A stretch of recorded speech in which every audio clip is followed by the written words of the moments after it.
ধন্যবাদ সকলোকে আপোনালোক আজি এই বিশেষ দিনটোত আমাৰ মাজলৈ অহাৰ বাবে মই দুটামান কথা ক'ব বিচাৰিছোঁ।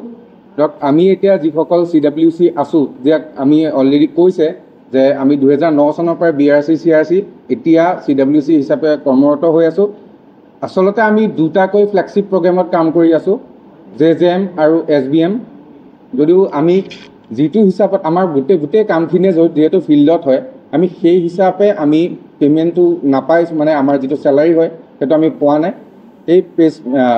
আজি এই প্ৰেছ মিটৰ যোগেদি মই অনুৰোধ জনাইছোঁ যাতে আমাক গ্ৰেজুৱেট স্কেলৰ দৰমহাটো দিয়ে, আৰু বিশেষকৈ আমাৰ যি যোৱা বছৰ হৈছিলে বিকশিত ভাৰত সংকল্পৰ যাত্ৰা, তাৰ মূল এজেণ্ডা আমি যিকেইটা কাম কৰি আছোঁ তাৰ মাজতে আছিল, যেনে জল জীৱন মিছন হওক, স্বচ্ছ ভাৰত মিছন হওক, মূল আঁচনি হিচাপে লৈ এই বিকশিত যাত্ৰা আৰম্ভ কৰিছিলে।